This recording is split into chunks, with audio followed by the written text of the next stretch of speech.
Hi, this is Lance Snow with Get Out Together. Each week I bring you guests that are going to talk about stories, ideas, resources to help inspire you to get outside with that special person and get active. Live life to the fullest. And today my special guest with me is Kevin Miller from Free Agent Academy, and he is coming to us from Colorado. And hi, Kevin, how you doing? I am doing well. I'm doing well. It's a great, if I could flip my camera around here, you'd see perfectly blue skies that I may have to go run out in after we do this. It's a great day for being outside, and I haven't done enough yet. That's all. That sounds great. And I'd love to see the blue skies. Here it's a little cloudy in Pennsylvania. It's overcast, and it's one of those 90-plus degree days where I'm not going out to do any running or walking. I'm going to stay inside on the treadmill because it's just too muggy, if you know what that's like. I do. As you know, we just got back from 30 days out and about, and the last week we were in Tennessee during that heat wave day. So it was every day hit over 100 with 50% humidity. Oh my gosh! It was. I was kind of back to 2 or 3 showers a day and seeking water anywhere. Oh, I bet. I mean, that just gets so. It's oppressive. It's oppressive heat. It makes it hard to do anything, but we get through. It's amazing what a bunch of water will do for you. Absolutely. So, hey, I thought bringing you on would be a great idea because Get Out Together, we focus on inspiring active couples. And, a lot of times when you're asking people, hey, how's it going?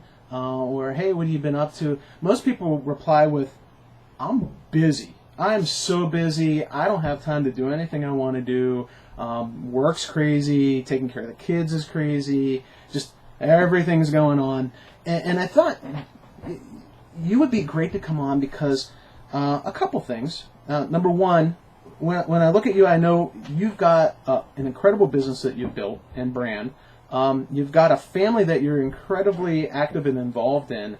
And it seems like you have a very nice, I guess you could call it a balance between fitness and lifestyle, both personal and professional. And you seem to package it all in.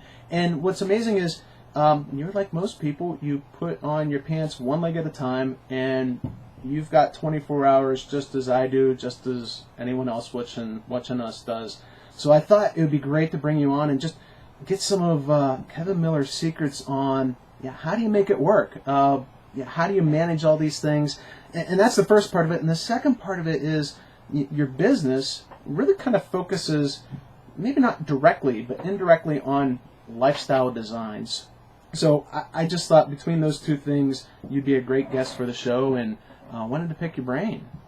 So, thank you. And you hit multiple topics there. I mean, the whole business thing is such a disease of our culture that I'm quick to fall into as well. I've realized that we have 7 kids, and I know friends who have 0 kids, and I know friends that have 12 kids, and everybody's maxed out. If left to our own, we max our time out. So, I think some of those circumstantial things are somewhat irrelevant. I mean, obviously, having 7 kids, there's more to do, but we pattern our lives again. 12 kids because we max it out, and we all have to step back and look at what we're giving our priorities to. And so we do that. Sometimes I feel like it's a weekly basis where we have to step back and go, oh my gosh, okay, how are we doing this? I mean, we can't even have one kid every kid have an activity. That's 7 kids, 7 activities plus our own.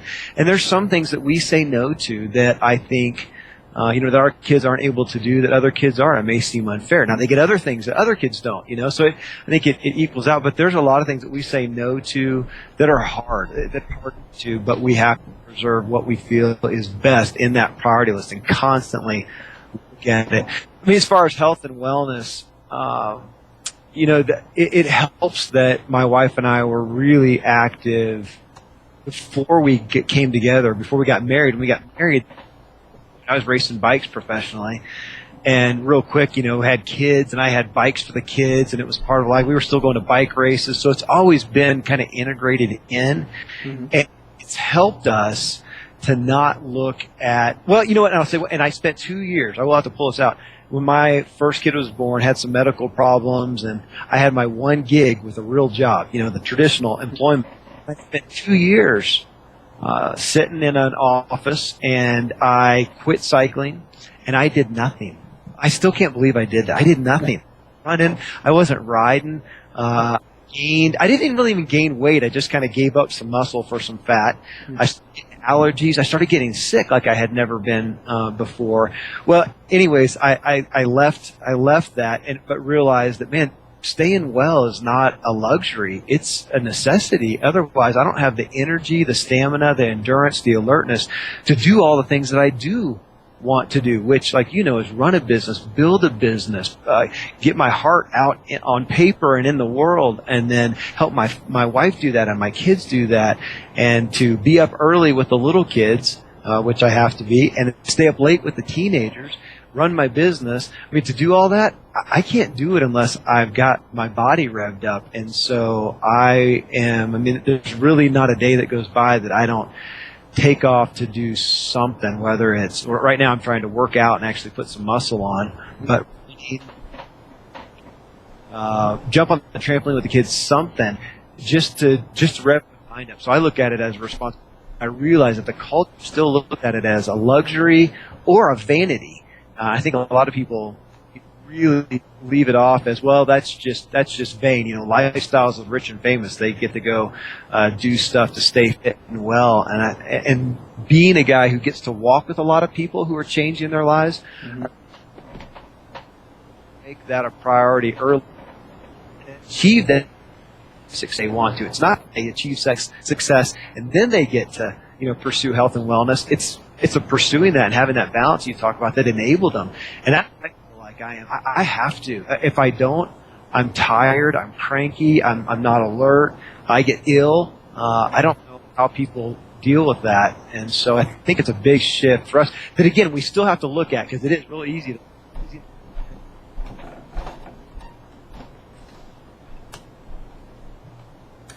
I think I just lost your audio. Can you still hear me? Oh, man, I can. How about now? I can hear you now. Darn. Can you hear me? I can. Okay, we're good. I think we're back on. Okay. I think it was a blip. I'm so sorry. You had a great line going there, and then I lost like the last couple sentences of that. When it was, you basically you went into being ramped up and healthy and well, so that you can handle everything, and you don't know how people handle it if they're not. And then I lost you. So sorry.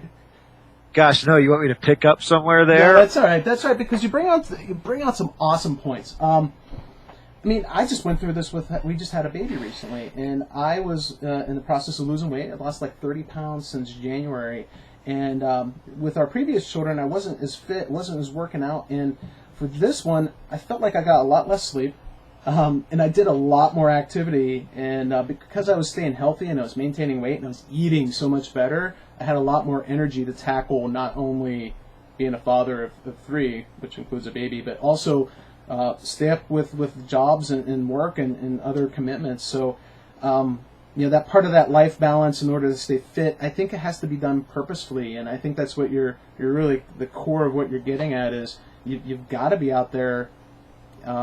It's not vanity. It's doing it not only for yourself but for your family and for everyone else that your life is touching. Another great point that you brought up was, it sounded like that you and Terry both did things together or were very fit. When not very fit, but you were doing fitness type things purposefully when you were first getting together, when you were either dating or when you first got married. Tell me a little bit about that. I mean, was it some of those activities that helped connect you? I mean, you weren't doing like the standard go out to a restaurant and then go sit down and watch a movie. Were you kind of getting out and doing stuff? Yeah, that was, man, our first date was a bike race that Nice.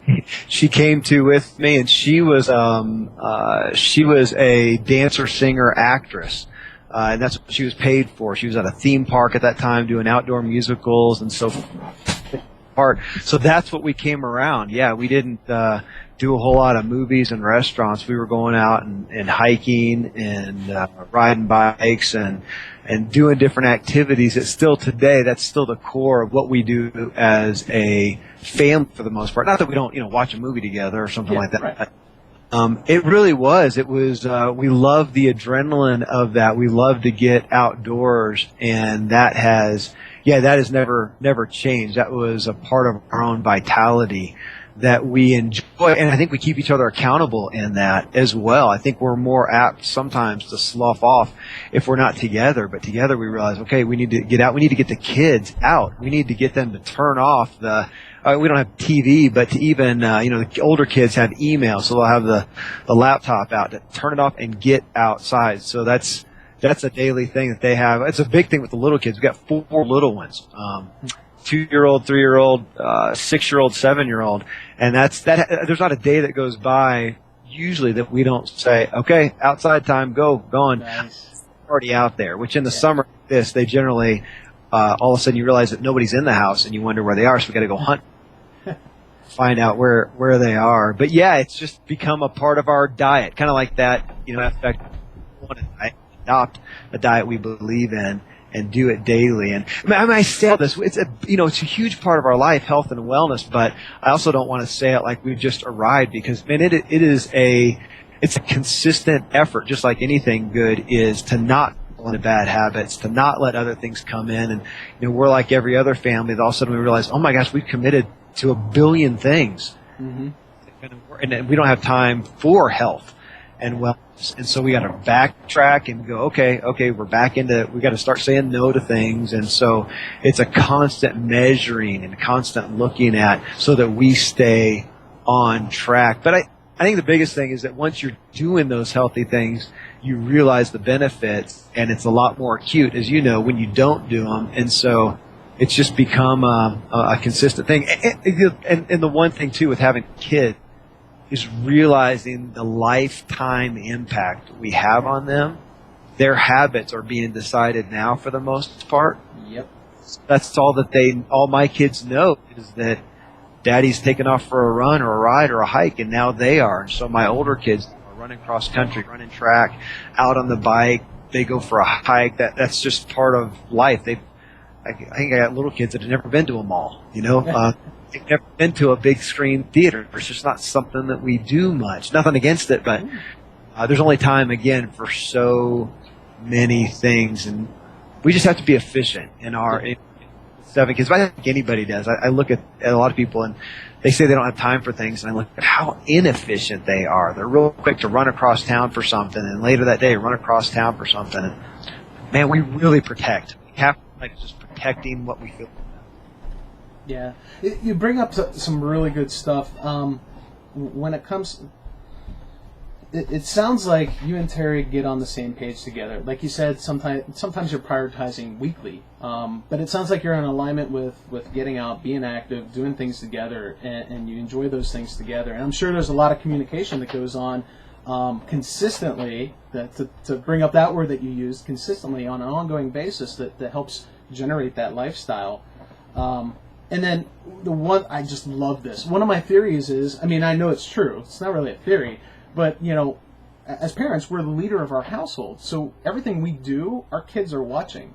And it's that old, what's the old saying? Something like, "Don't do as I say, not as I do." Well, that doesn't work. Even my kids, as little as they are, they're already starting to emulate mommy and daddy.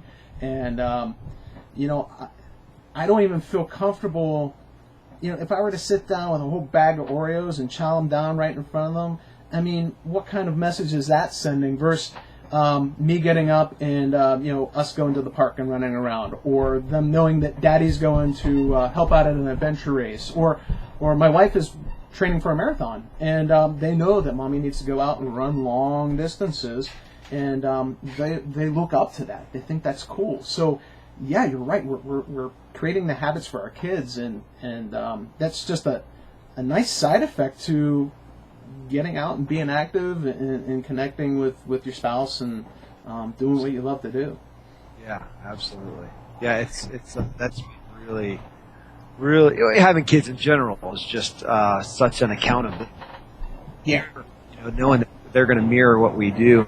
Yeah, my wife talks about that. Her mom is in her 60s and still is running 5K races, goes out every day and around Austin, Texas, around the hike and bike trail and around Town Lake, and that's what Terry grew up knowing, and she realizes that. So again, that really motivates her to be showcasing health and wellness to the kids and making that a part of their life. Though, I mean, I got to admit, again, I just, even left on my own, I just got to get out. I got to get out. It feeds my soul. It's my sanctuary, and I can't stay in too awfully long. It's become my, one of my drugs. We all have our vices, and that's one that I know that I need. Just like coffee in the morning, which I do that as well. But it's fun. I do coffee, but when I look at people down in Red Bulls and 5-hour energies, and I got to admit I've never had a 5-hour energy thing. If I'm lagging, I know that I just need to go get some sleep. We're 8-hour a night sleepers at least on it. Good. And or I go out for a run. Again, I did a lot of that on our 30-day trip where there's a lot of times where my sleep was lacking, and I start to kind of dive down in the day, and I got to go run, and I'd get out, go rev myself up, and then I'd be good. I got to think that's a lot better than a 5-hour energy drink or a Red Bull. I agree. I've been seeing those 5-hour energy commercials. I'm just like, they're kind of cutting on coffee. I'm like, I like my coffee too much. I just like the taste of it, and then I'm like, 5-hour and how amped up would I actually be? And it's just not for me. You're right. I think I wouldn't sleep much that night either. Is what I'm afraid. It totally messed me up. Not the cut on it. I'm sure it's great for somebody else, but it's not for me. Well, I mean, everyone has that thing that really kind of recharges their batteries, and I know for me, if I feel like a caged animal, like a caged lion, sometimes if I don't get out and do my runs and get outside every once in a while, and I know my kids feel that way too. They are literally like caged animals. If I keep them in, they get cabin fever. Do you guys? I mean, is there any particular way? It sounds like daily you're getting out, but do you schedule? I mean, do you have to actually? I'm kind of looking for some advice to other people. Do you have to schedule in advance to do things? I mean, how do you? Are you pretty spontaneous with when you get out and do your stuff? I mean, it's a big question. It's a good question. Obviously, I'm self-employed. I'm self-employed, and I work primarily. I mean, almost always from my home, unless I decide to, go work at a cabin or do a getaway or something. So I am pretty much completely flexible. So a lot of time I'm just kind of working and I just spontaneously, the weather looks good, or it looks like it might rain soon, so I'm going to take off and I'll go for a quick run, which could be 20 minutes or it could be an hour and 20 minutes, occasionally, but a lot of short runs. My wife pretty much the same way, but like working out, I just mentioned that I keep getting smaller, thinner and thinner, and I want some upper body strength, just for, again, longevity. I want to become a frail runner. I need to do some resistance training just for my core, my wellness, so that I am vital as a 70-year-old, 80-year-old man. Just start doing that and keep doing it for life. I don't enjoy it that much. I like endurance. I like those endorphins. I don't enjoy the working out as naturally as much, and I'm not doing it in general. Well, I realize that I'm the guy. I get up early with the little ones. That's always been my gig. And then we have devotions with our older kids at 8:30. Generally, from in the morning, could be 6:30 or 7 till 8:30. I'm just kind of with the little ones, making breakfast. I may check email or something, but I'm just kind of doing stuff around. Well, I've just decided that's what I'm gonna work out, and they can be right there among, sipping my coffee. I'm making, grabbing oatmeal for some kid. They're milling around doing their thing. That's when I'm working out now. So that's a scheduled thing. I think that if I don't do that, I won't get to it later in the day because I really don't enjoy it that much. So yeah, I'm scheduling. But on the other side, kind of going, said something that made me think of it is I'm a real big advocate of finding something that you enjoy. I think, weightlifting or running or riding or swimming, and we kind of have these small number of activities to do. And I think it's not so important what you do. Find something that you enjoy, and we're apt to also pick up running and go out there and kill ourselves day in and day out. And that doesn't generally lead to us liking it. Go have fun. Come up with a place to get to. Or if you just hate running, I hear that sometimes. I hate running. Don't run. Go take aerobics, go swim, maybe you don't like any of that, but you love the view from the top of this one hill. Go hike to it every day. Don't think about exercise. Just think, I just want to get to the top so I can have some quiet time, or, take the stairs to the 12th floor of your office and just don't take the elevator and just do it. And while you're doing it, try to memorize a Bible verse, so you're focused on something else. Play games with yourself. I mean, half of the issue is just managing our own junk and figuring out how to get the best out of ourselves. But find something that you enjoy. I'm like that today with running. If I go out and I don't feel well, or I'm anxious about something, I'm just not into it, I realize I can keep running and I'll just get more pissed. Stop and I'll walk.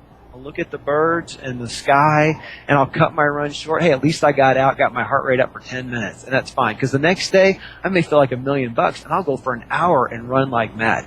The point is to find to look forward to it, find joy in it. And, my kids' trampoline is king. They just get out and look there for 30 minutes. They love it. They're not thinking about exercise. They're not thinking about anything except laughing their socks off. And they're bouncing and doing.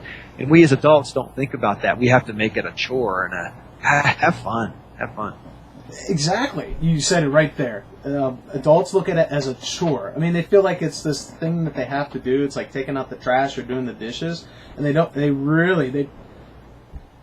doesn't have to be a chore. They just bring it and kind of demonize this task that they have to do. It's like a to-do, like on the to-do list. And it should be, or else it doesn't get done. But, I love what you said. Just find something that you like and that would be fun, or try something new. And that's sort of a little bit of what resources, Get Out Together can provide, is like some ideas for them to try new things. But like you said, walk to the top of that hill, or climb the stairs and think about something else, or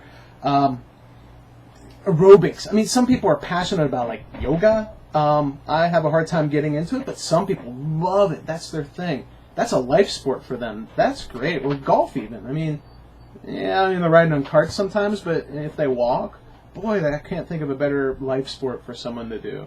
Oh my gosh. I just mentioned my wife's mom living around Town Lake in Austin, Texas. If I lived there, I would have the day I got moved there, I would buy a scull, the boat that you rode, the narrow skull. I love that. I've always longed to do that. Now, I just don't happen to live in a place that has great access to water like that, but I would do that just to be out on the water, and it's such a killer workout. But your whole point, Get Out Together, yeah, I mean, that's such a big piece of it. I absolutely see most people, the highest percentage of people have success in doing physical activity when it's with a group. I mean, 99% of the guys went out, with one other person or with a group, group rides. Or, I mean, even here in Colorado, they have huge group rides in a lot of the city where guys show up every day and they go out and beat each other up and have fun and talk. And, weight training, the most success I've ever seen with anybody trying to lose weight, gain muscle, be fit, is when they join a health club and they get to go meet with other people. Now, being a lifelong advocate of it, I'm to the point where I'll do it on my own. Mm-hmm. But that's after you've been doing it for years and years. And if you can go out on your own day one and just keep doing it, great. But yeah, your whole point of doing it together, it's got to be, maybe that may be the number one ingredient for success and getting out, is find at least one other person to be accountable to enjoy it with. That's huge. Yeah. And I think when it comes to accountability partners, that actually is a phrase that I feel is starting to get a negative. It's like the budget. Accountability partners. It's kind of grouped in the same grouping there. I think the best accountability partner is, if you're married, your spouse. I look at when my wife and I have been most in fit. we did a marathon together. We trained for triathlons together. But I also look at when we were most out of shape, and it's we're doing it at the same time together. And I just feel that if she and I are aligned, and we're doing things together, that like we're both sort of push and motivate each other. But it doesn't always have to be a spouse. It could be a very close friend. Like she's doing this marathon with a bunch of girlfriends of hers, and boy, they're pushing each other. They're motivating each other.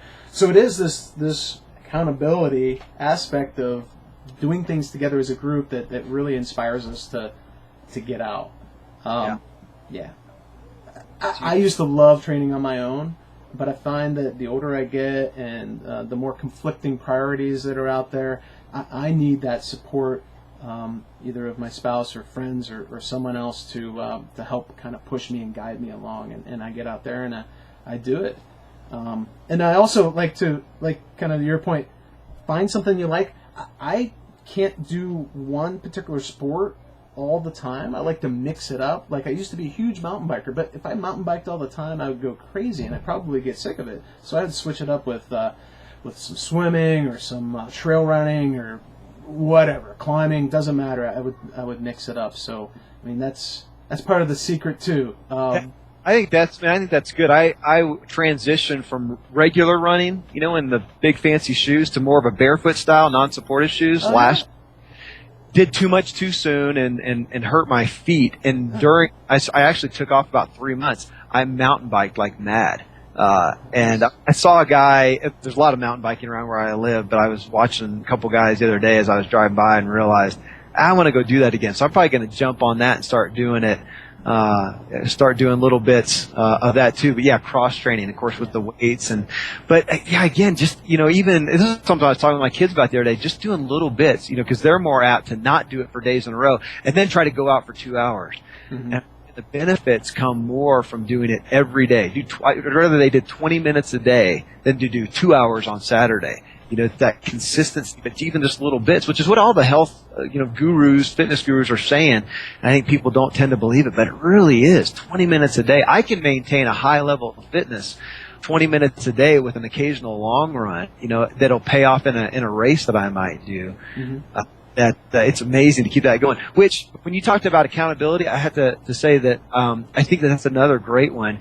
Is doing signing up for events, 5Ks even if you're not into running long distances. Mm-hmm. If I do that, if I go through times of not being as motivated, I'll sign up for a race. I paid my $20 or my $40, and I think, well, I can't go there and just totally suck. So I got to get out, even though I don't feel like it, and run a little bit. And then when I do one, I feel like, well, I can't do the next one and not run a little faster. So it's just this goofy motivation. And again, especially if I've signed up, and so is my wife. And now these days, my wife, my daughter, my son, they may have a kid race and get a T-shirt. And we did one recently, and all of us won something in our age category. So we all got 4 little trophies and T-shirts. And what a great family, story. And they loved it. And then they're talking real quick, what about the next one? And I'm thinking, oh man, it's going to be like $100 a pop to do these things. About that, what would we spend on going out to eat in a movie a couple times a month? And we don't do that, so I'll invest it here. But anyways, just the events, I see those as great accountability things and just fun things for people to do together, like these all these adventure races, they're doing now. I haven't done one, but like the Muddy Buddies and the Spartan races, and I can't even keep up with all the ones coming out now. Yeah, those big national ones, they're all over the place, and we've actually looked at my wife and I are going to end up doing some of them. Cool.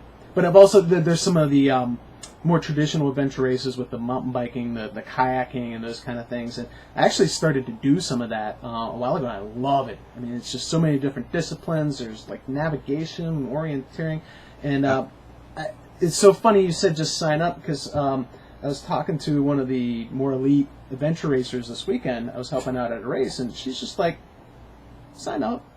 Just go sign up. She's like, my first race was 48-hour race. Okay, that's a little much for me, but she's like, just sign up and do it. And you'll be surprised at what you can do. You hold yourself accountable. You actually get out there and you actually do it. If you don't finish, okay, that's okay, because you're trying it. So she was just really kind of pushing just to just to get it on the calendar, pay your money and do it, just like you said. That's I thought it was funny that you brought that up. That's cool. We did it. We found one last night right down in Colorado Springs. It's a 5K. It benefits a children's home in Rwanda, and they have a special awards category for anybody who will run the thing barefoot. So I told the kids, all right, I'm going to do it. I'm going to do it barefoot. Who's with me? And so right there, everybody's talking about doing it. You know, we'll spend half a day, go down there, take the little ones, and just have fun. And anybody can do a 5K. It's, what is that, 3.1 miles. You can walk the thing and get in. You know, it's exciting. It's fun to do. Yeah.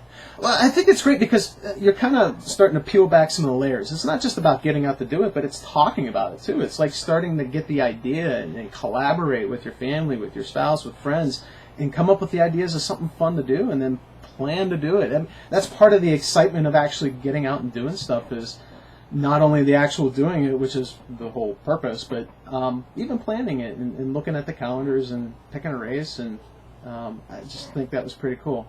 And the education of it has been profound for my kids, realizing that I don't want to just be an example, but I want them to know why. And for us to even go back, you know, this was my older kids. I've got an 11-year-old, 15 and 17-year-old, you know, and talking about the whys and us going back, and they're real apt to go back, you know, get online and look back and say, you know, how are we supposed to have lived? How did we live, you know, most of the time up until our current past couple of centuries?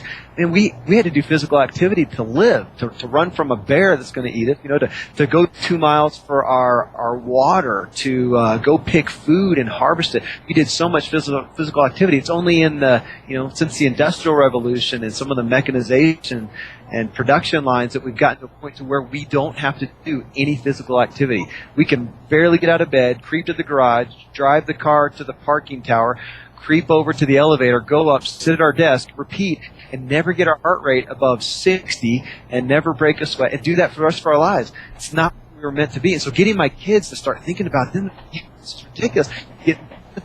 Our bodies were created to have physical outlets, to have to lift stuff and have resistance. That used to be life. Now we've removed those needs, so we do have to artificially inseminate it into our lives, which, you know, and on that note, I'll tell you, that's a family activity as much as we can. We'll think about, hey, wait a minute, instead of going out and running or doing something, artificial in a sense today, how about if we cut wood for the winter and go out and butts for 2 hours, and we'll cut wood around our property, and, you know, or we need to, you know, wash all the vehicles, or we need to do X, or let's you know, make a new trail on our land, or whatever, to where there's something accomplishing that does use our, you know, our bodies. So we're trying to find natural ways. So again, back to yours, it's just a part of our lives, I guess. But again, we have to work at it.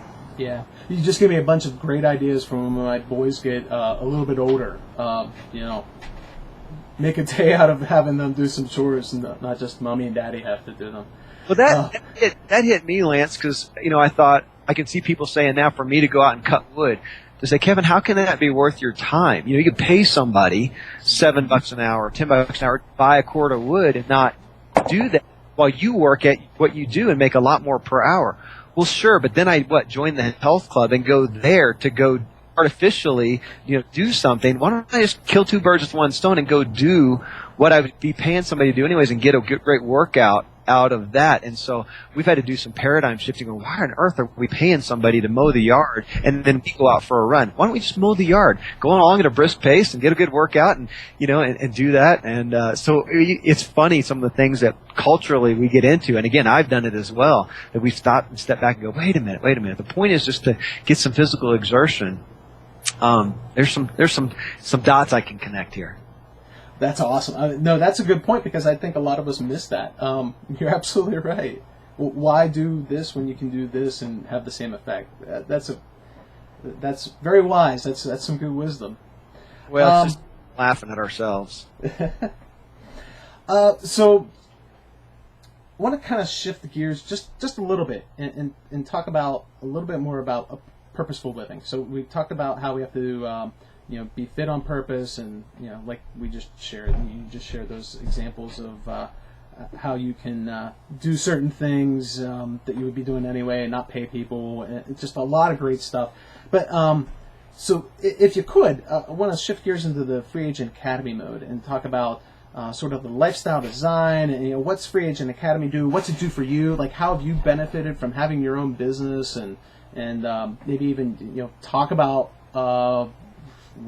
what's important about Free Agent Academy? Why would someone be interested in becoming self-employed or an entrepreneur and going through Free Agent Academy?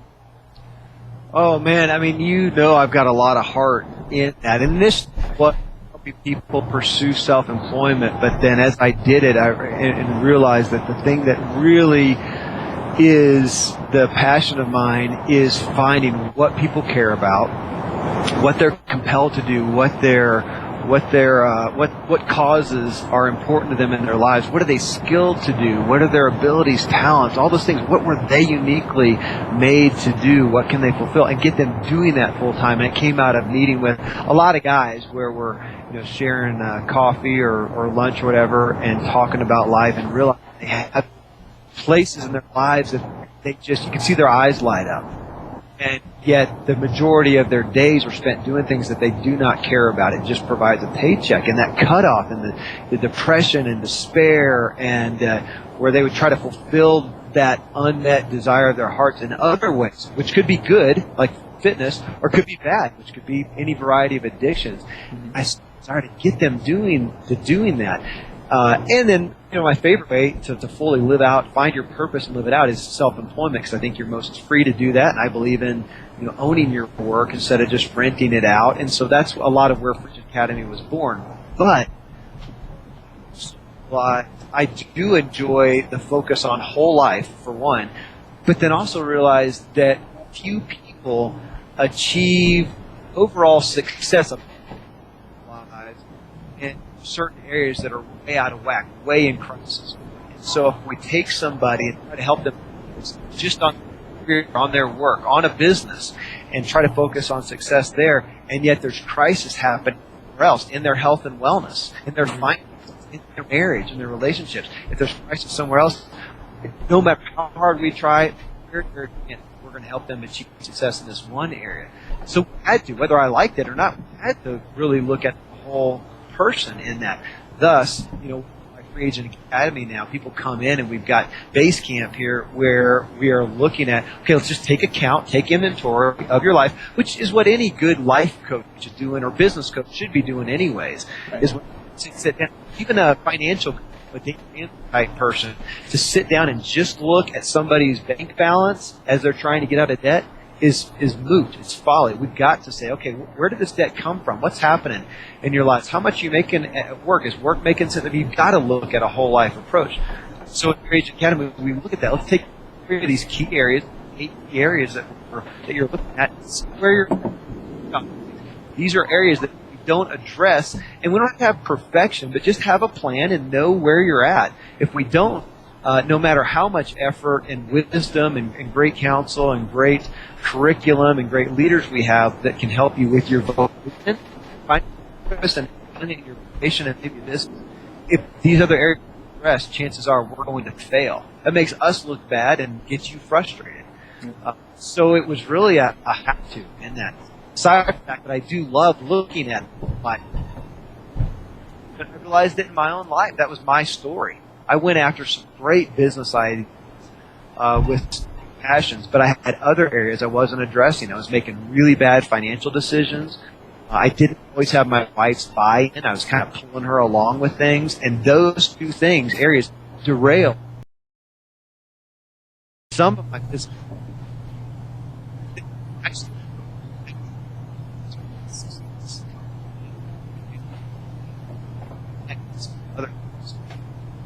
So, everybody okay? Yeah, I'm getting a little feedback on my side. Sorry. You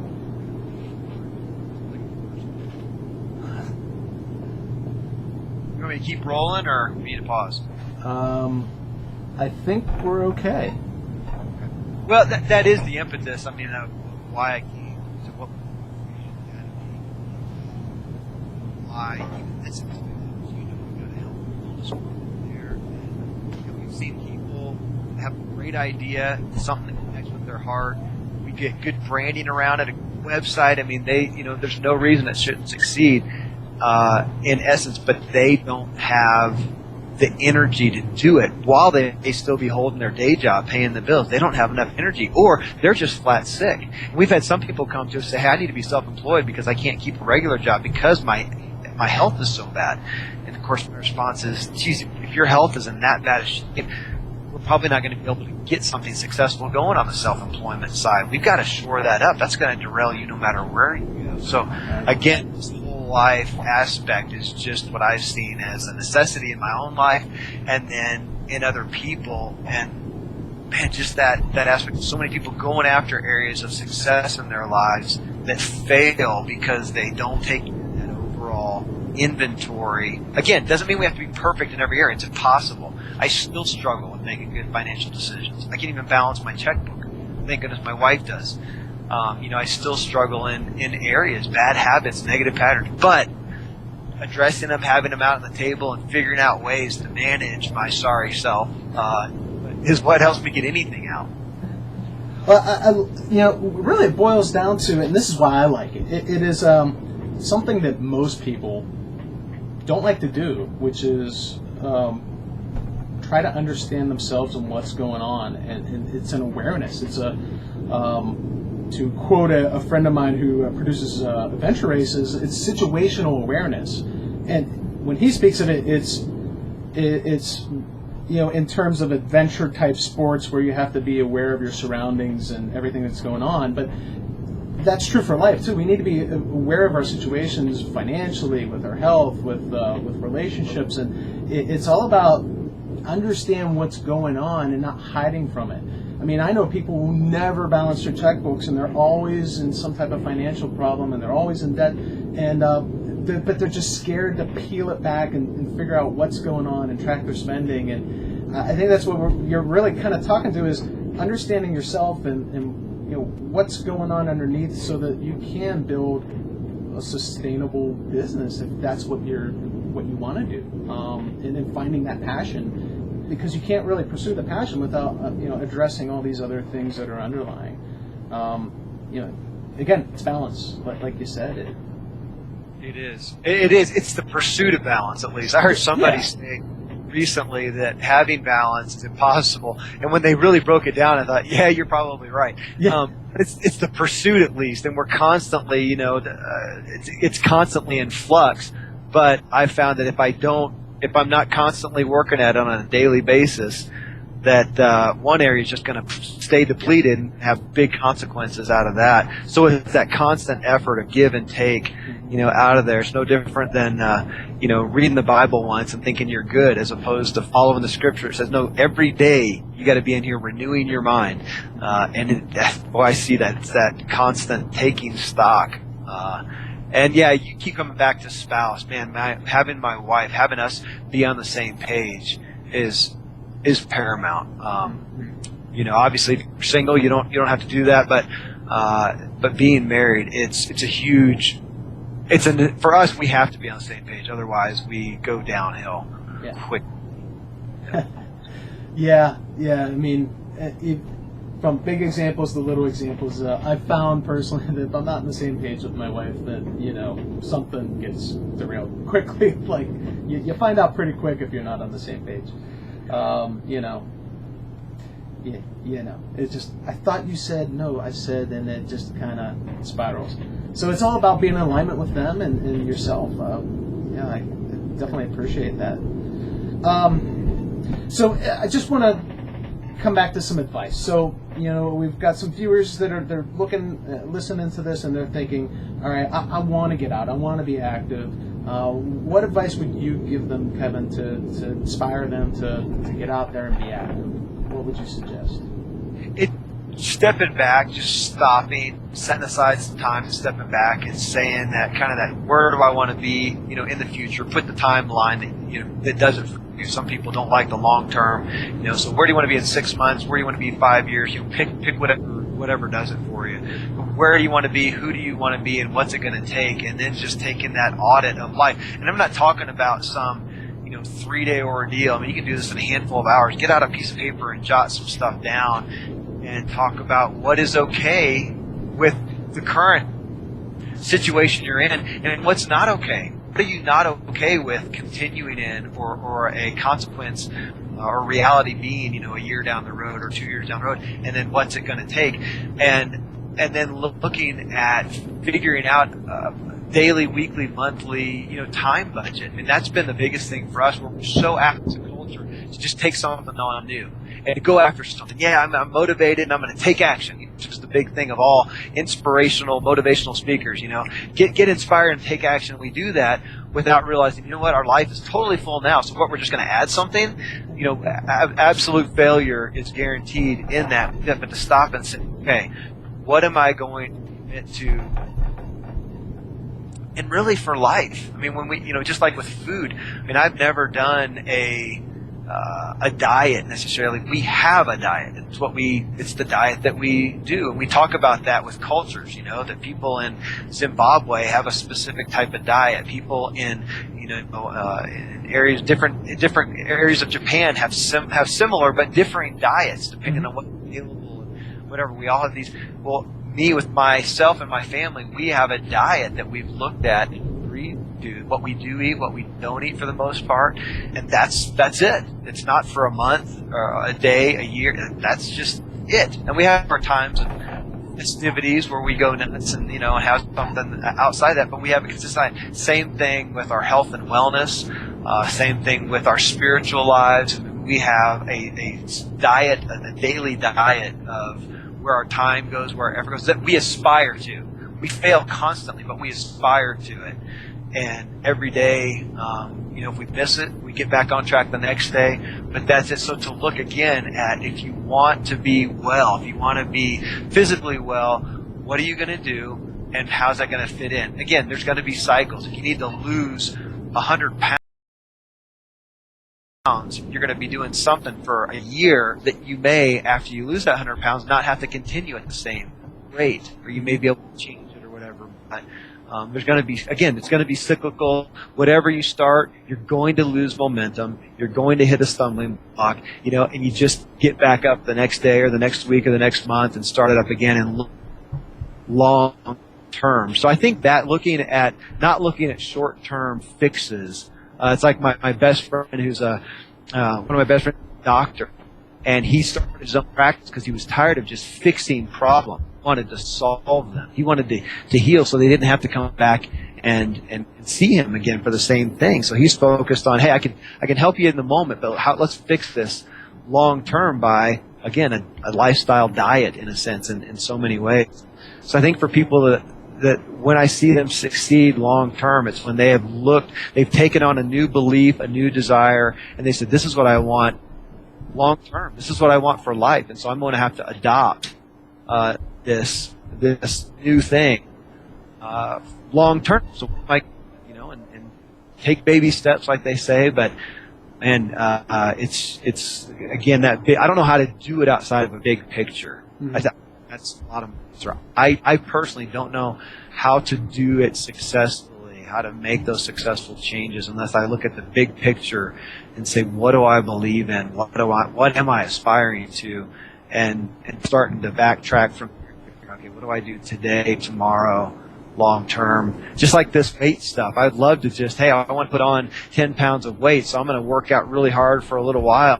I have too many friends who have the type of muscular development that I would like to have as a person, and they'll tell me, you don't just do this, achieve it, and stop, dude. You have do it.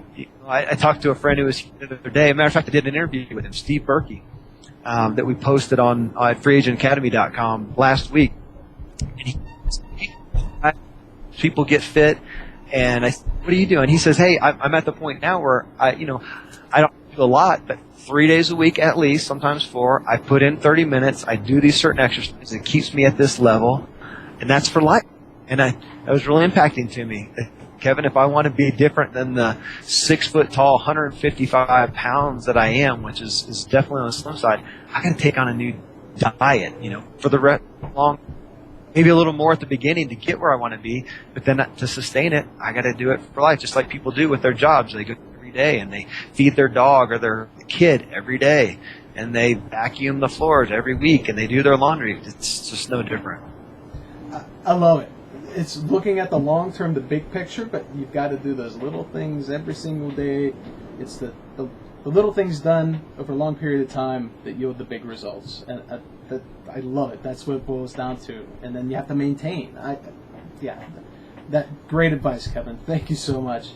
I want to give you a chance just to plug Free Agent Academy real quick in like 60 seconds or less. I'll definitely link Free Agent Academy up to the website. Go ahead and throw a plug out there. Well, again, the focus is on vocational. I mean, we are focusing on work as much as we talk about life, and yeah, that is a big part of the agenda. But it is vocationally to look at getting you plugged in in your work at something that you care about that supersedes just the paycheck. Not that we don't like a paycheck as well, but something that supersedes it. And generally, when we statistically you find something you really enjoy, your paycheck will increase like it would not anywhere else. But finding your purpose, helping discover you, and getting that implemented in your work, even if it's traditional employment, though we do put a lot of emphasis on the pursuit of self-employment. So what we do is have people come in. It's $95 a month into Basecamp, and to do that, get an audit of where are you right now, what do you care about, what are your skills, where are you in these areas of life, like we talked about finances, health and wellness, core values, which is looking at big picture. What do you want to achieve? Doing that, we've got specific groups. Each group has a guide, a literal person to talk with, because we need people not just giving us big, broad-based wisdom, but actually meeting us, understanding us. Just like going into a health club and getting a personal trainer that understands where you're at, what you have to work with, you have any injuries, how much time can you put in, what's your eating habits like. If they're going to get any results in the health club, we got to know these things. So we do the same thing so that you get clarity on who you are, what your purpose is, how to implement that into your work. That is the focus. So freeagentacademy.com, it's a $95 decision, and if you come in the first 30 days think that we're a bunch of loons, we'll get that money back to you. So it's a great community, and just like you're an advocate of doing it together, that's as big a point as any with Free Agent Academy. Is we've got our members, the private members community, we've got our leaders, we've got our guides, I'm in there, and we do this together as kindred spirits who are pursuing something better than the norm of what's out there, and going through the grind of life and just existing. We believe that there's a lot more to life, so that's what we're focusing on there, doing it together. Got it. Great stuff, and I can say it's definitely worth it. Just me being having experienced it. Anyone watching that's considering looking at, talk to me. I can tell you it's definitely worth it, and it's a community. I mean, they walk hand in hand. So good stuff. Well, I'm going to wrap it up. So this was an interview with Kevin Miller from Free Agent Academy. Kevin, thank you so much. I appreciate your time, and that'll wrap it up for this episode of Get Out Together. Thank you. Thanks, Thank you. Kevin. Appreciate it, man.